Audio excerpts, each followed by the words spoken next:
जय हिंद साथियों, मेरे चैनल में आपका स्वागत है। आज हम जीके के अंतर्गत कुछ महत्वपूर्ण प्रश्न बताएंगे जो आगामी परीक्षाओं की दृष्टि से बहुत महत्वपूर्ण है। आप डेली सुबह मॉर्निंग में अपना टारगेट फिक्स करिए कि आज हमें इतना तैयार करना है और सारा दिन उस पर फोकस करिए। ऐसा अगर आप डेली करते हैं तो यकीन मानिए आपकी तैयारी बहुत अच्छी हो जाएगी और आप हर एग्ज़ाम फाइट करने लगेंगे। इसीलिए हम कहते हैं कर दिखाओ कुछ ऐसा कि सब करना चाहें आप जैसा। अब देखिएगा पहला क्वेश्चन कह रहा है। पहला क्वेश्चन क्या है? पार्कलैंड घास का मैदान किस क्षेत्र से संबंधित है? पार्कलैंड घास का मैदान किस क्षेत्र से संबंधित है? चार विकल्पों में से बताइए कौन सा है। ऑस्ट्रेलिया से संबंधित है, ब्राज़ील से है, दक्षिण अफ्रीका से, अर्जेंटीना से है। तो देखिए इन चारों विकल्पों में से पार्कलैंड घास का मैदान जो है यह दक्षिण अफ्रीका में, कहाँ से? दक्षिण अफ्रीका से संबंधित है। ये पार्कलैंड घास का मैदान कहाँ का? दक्षिण अफ्रीका का। तो इसका राइट आंसर हो जाएगा सी। अब देखिए जो ऑस्ट्रेलिया है, ऑस्ट्रेलिया में डाउन्स क्या है?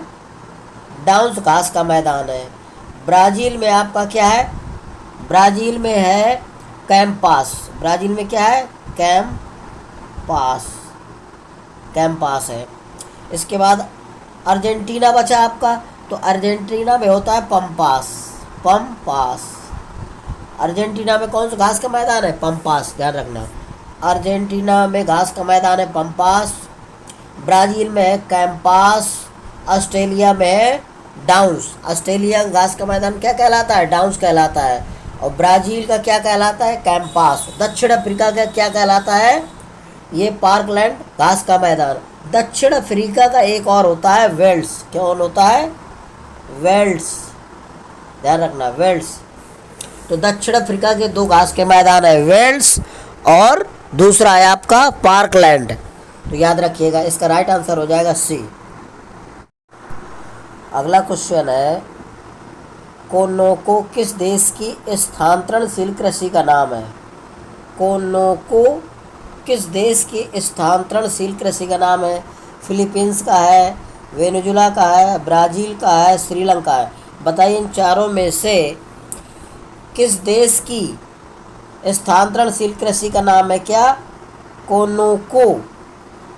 तो दोस्तों ये ध्यान रखिएगा, इसका राइट आंसर हो जाएगा वेनेजुला। कोनोको वेनेजुला की स्थानांतरणशील कृषि का नाम है, तो इसका राइट आंसर हो जाएगा बी। ध्यान रखना, कोनोको किस देश की स्थानांतरणशील कृषि का नाम है? वेनेजुला का। तो इसका राइट आंसर हो जाएगा बी। अब देखिए फिलीपींस, तो फिलीपींस की जो स्थानांतरणशील कृषि का नाम है ये है कैनिंग,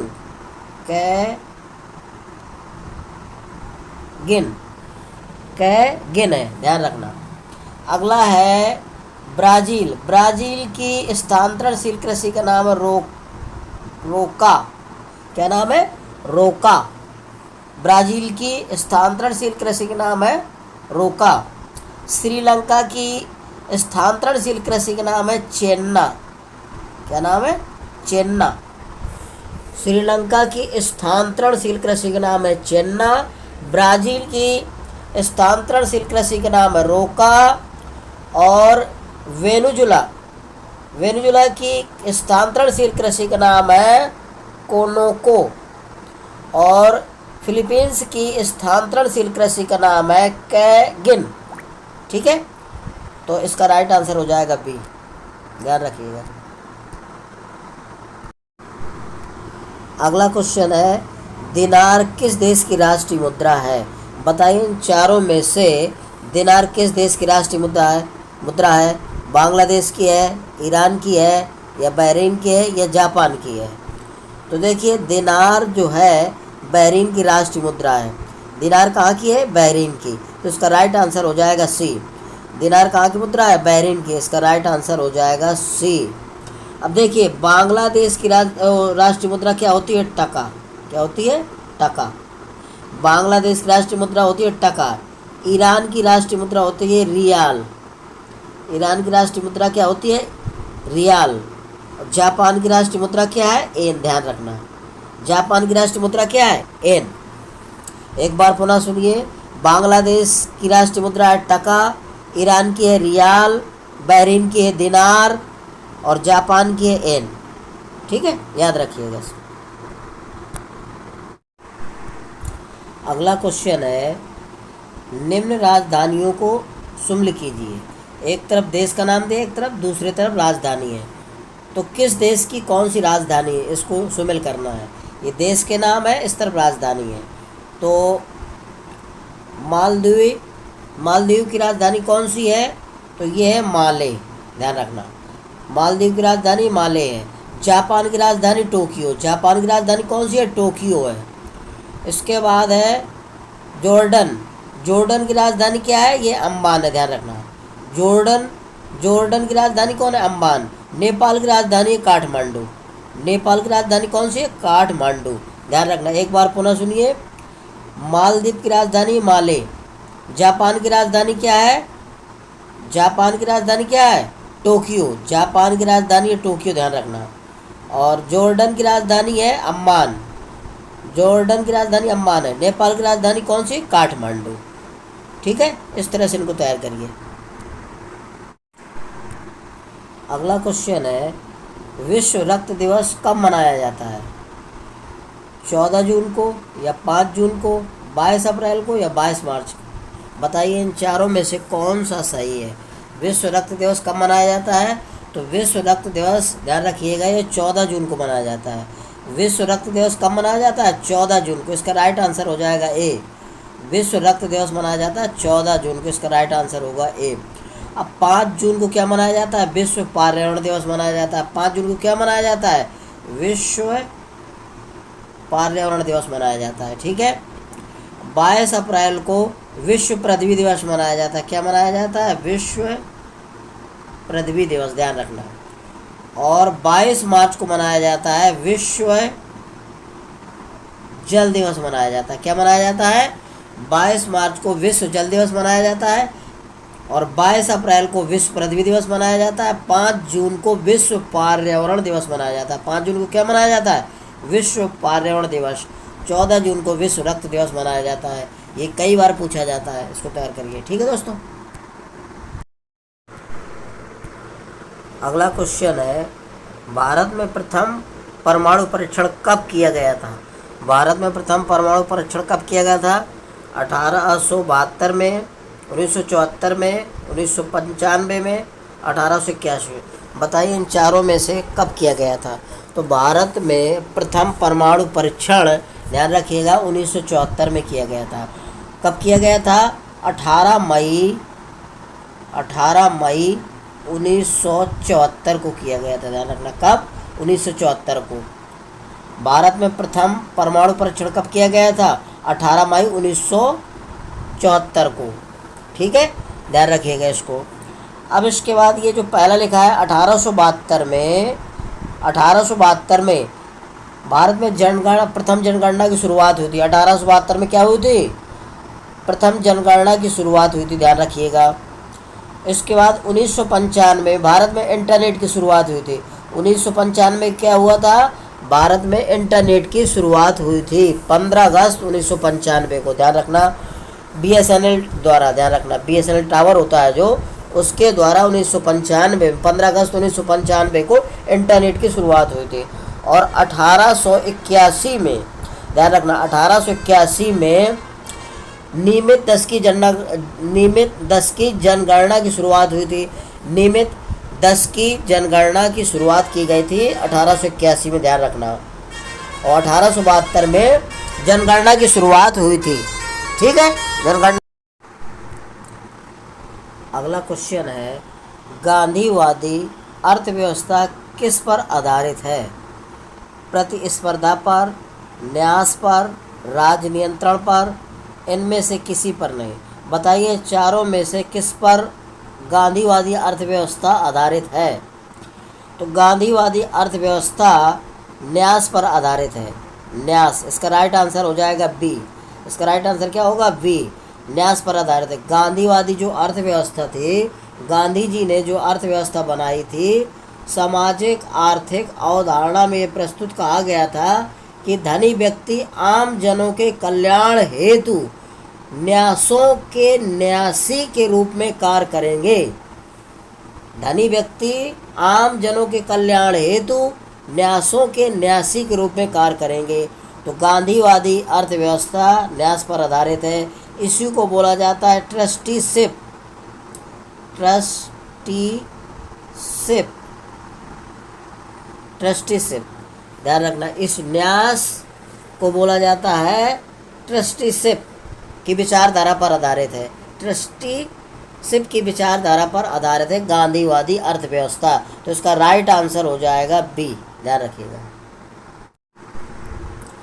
अगला क्वेश्चन है उदारीकरण, निजीकरण और भूमंडलीकरण की नई आर्थिक नीति किस प्रधानमंत्री के कार्यकाल से संबंधित है, यानी कि किस प्रधानमंत्री के कार्यकाल में यह शुरू की गई थी।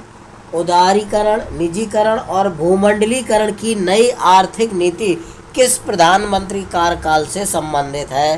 राजीव गांधी, अटल बिहारी वाजपेयी, नरसिम्हा राव, विश्वनाथ प्रताप सिंह। बताइए इन चारों में से किसके शासनकाल से संबंधित, यानी कि किसके कार्यकाल में शुरू की गई थी। तो ये इसका राइट आंसर हो जाएगा सी, नरसिम्हा राव के शासनकाल में शुरू की गई थी। नरसिम्हा राव, ध्यान रखना, राइट आंसर हो जाएगा सी।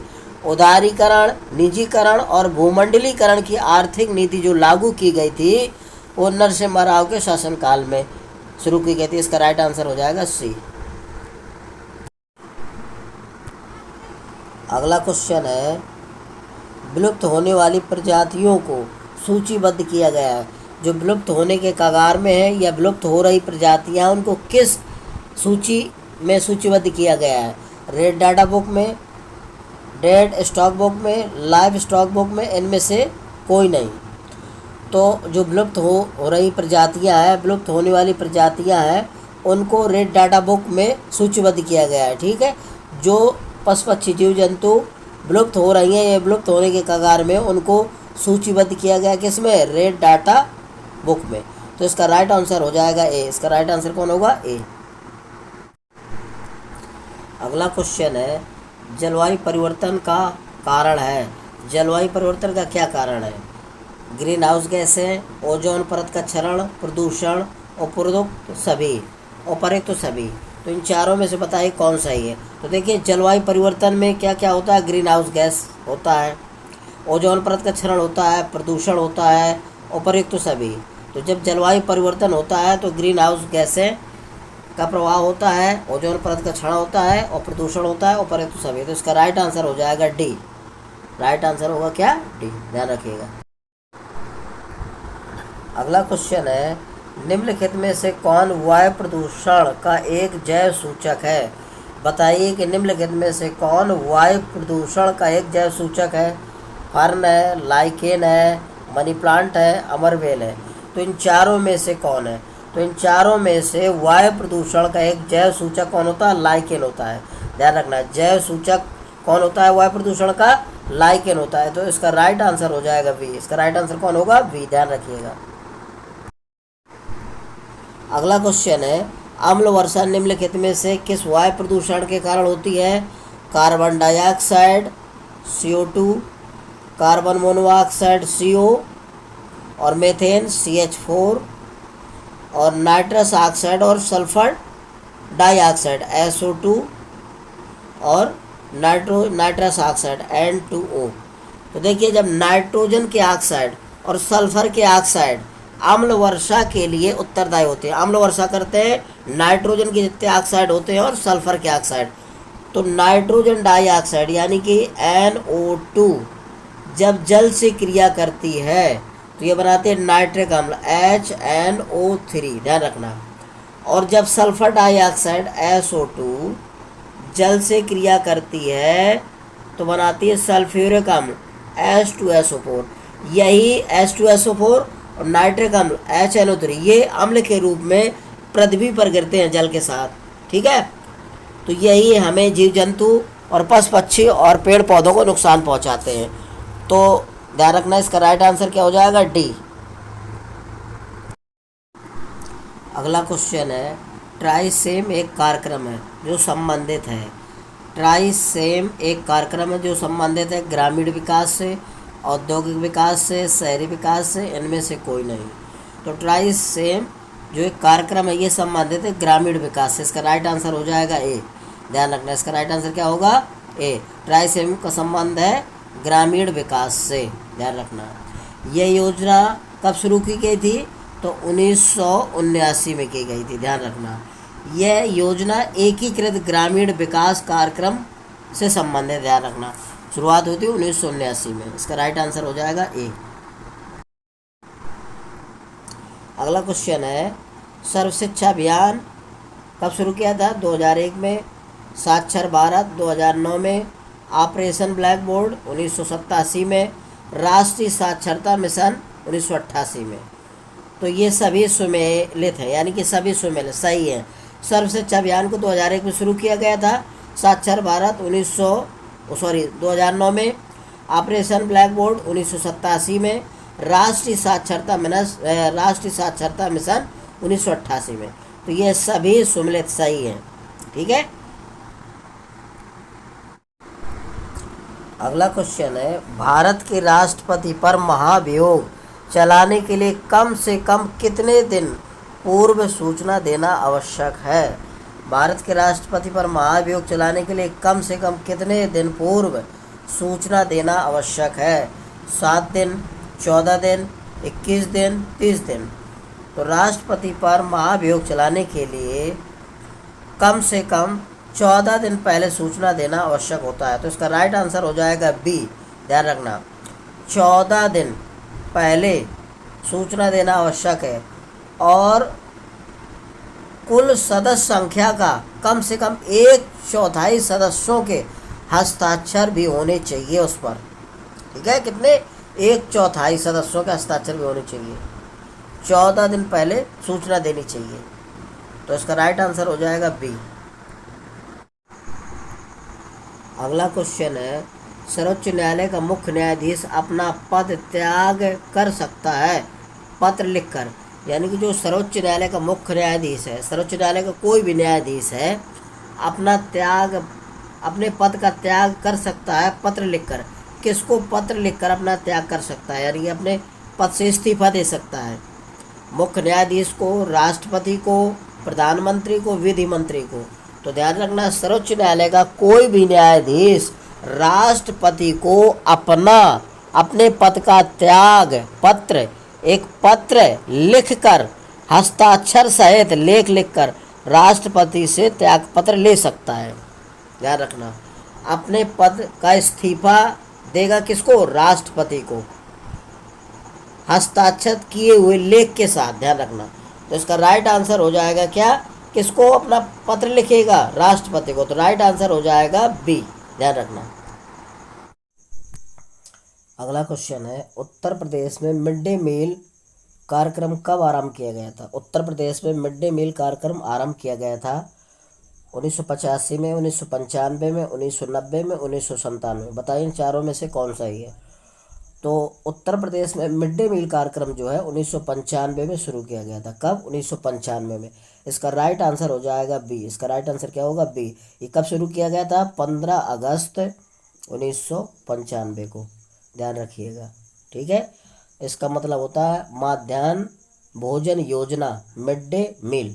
ये भारत सरकार और राज्य सरकार के समन्वित प्रयासों से संचालित की गई। कहने के बाद भारत सरकार और राज्य सरकार दोनों की सम्मिलित योजना है। कब लागू हुई थी? 15 अगस्त 1995 को। तो इसका राइट आंसर हो गया 1995। अगला क्वेश्चन है, उत्तर प्रदेश में रानी लक्ष्मीबाई बांध परियोजना कहाँ निर्मित है? कहने का मतलब उत्तर प्रदेश में रानी लक्ष्मीबाई बांध जो बना है तो किस नदी पर बनाया गया है? बेतवा नदी पर, घाघरा नदी पर, सोन नदी पर या चंबल नदी पर? इन चारों में से बताइए किस नदी पर रानी लक्ष्मीबाई बांध बनाया गया है? तो ये बेतवा नदी पर बनाया गया है। इसका राइट आंसर हो जाएगा ए, बेतवा नदी पर। ये माता टीला बांध, ठीक है, माता टीला बांध कहाँ बनाया गया है? झांसी में बेतवा नदी पर। ये झांसी के समीप माता टीला बांध है, वहाँ पर बनाया गया है, और बेतवा नदी पर झांसी के नज़दीक। ध्यान रखना, तो इसका राइट आंसर हो जाएगा ए। अगला क्वेश्चन है, वर्ष 2001 से 2011 के मध्य भारत के किस राज्य में नकारात्मक जनसंख्या वृद्धि हुई है? गोवा राज्य में, केरल में, कर्नाटक में, नागालैंड में। नागालैंड में। वर्ष 2001 से 2011 के मध्य भारत के किस राज्य में नकारात्मक जनसंख्या वृद्धि हुई है? गोवा में, या तो केरल में, या कर्नाटक में, या नागालैंड में। तो 2001 से 2011 के मध्य नागालैंड में नकारात्मक जनसंख्या वृद्धि हुई, तो इसका राइट आंसर हो जाएगा डी। तो ध्यान रखना, 2001 से 2011 के मध्य भारत के नागालैंड राज्य में नकारात्मक जनसंख्या में वृद्धि हुई है। इसका राइट आंसर होगा डी।